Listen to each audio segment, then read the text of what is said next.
Koneksi antar materi modul 2.3, coaching untuk supervisi akademik. Sebelum mempelajari materi di modul 2.3, terkait coaching untuk supervisi akademik, saya belum mengetahui apa dan bagaimana cara untuk melakukan coaching. Tetapi, setelah saya mempelajari materi di modul 2.3, dan mendapat pengalaman belajar dari fasilitator, saya memperoleh gambaran apa dan bagaimana melakukan praktik coaching. Bahkan saya telah mempraktikkan praktik coaching tersebut kepada rekan-rekan CGP yang lainnya. Perasaan yang saya alami sebelum mempraktikkan praktik coaching tersebut, saya merasa sedikit kebingungan dan kesusahan. Sebab dalam praktik coaching yang akan saya lakukan, ada 3 kompetensi inti yang harus muncul pada saat melakukan praktik coaching, yakni presence atau kehadiran penuh, mendengarkan dengan aktif, dan mengajukan pertanyaan yang berbobot.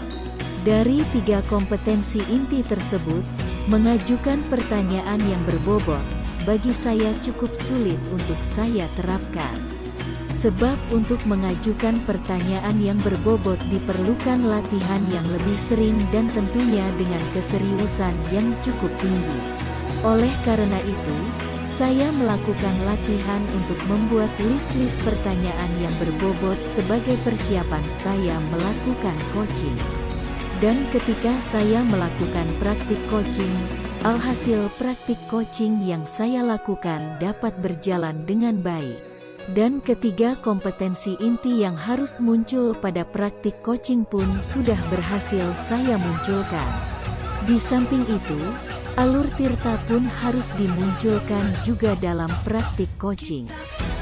Tirta itu sendiri adalah kepanjangan dari tujuan, identifikasi, rencana aksi, dan tanggung jawab.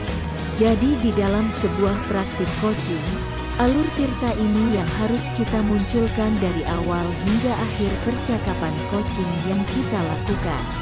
Berdasarkan apa yang saya paparkan di atas, peran saya sebagai seorang guru yang mengajar di sekolah tentunya harus mempraktikkan kegiatan coaching tersebut. Kegiatan coaching ini bisa dilakukan dengan siswa ataupun dengan rekan sejawat. Adapun tujuannya adalah untuk menemukan solusi dalam mengatasi semua permasalahan yang ada di sekolah, sehingga diharapkan permasalahan yang ada di sekolah dapat teratasi.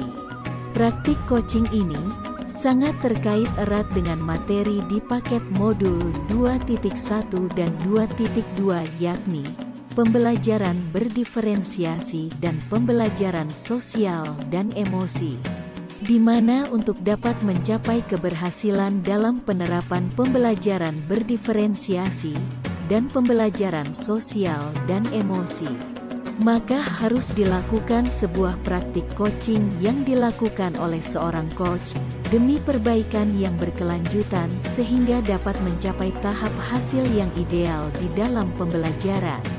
Oleh karena itu, sebagai seorang pemimpin pembelajaran yang akan melakukan praktik coaching, keterampilan coaching menjadi prioritas utama yang harus dimiliki oleh seorang pemimpin pembelajaran. Hal tersebut diperlukan agar dalam praktik coaching yang dilakukan dapat berjalan dengan baik dan sesuai dengan tujuan diadakannya sebuah praktik coaching tersebut. Dalam hal ini, tentunya terkait dengan pembelajaran di sekolah. Oleh karena itu, pemimpin pembelajaran yang mengadakan coaching harus memiliki keterampilan coaching yang mumpuni, sehingga ia dapat melakukan praktik coaching dengan baik, yang pada akhirnya bertujuan untuk memperbaiki kegiatan pembelajaran di sekolah.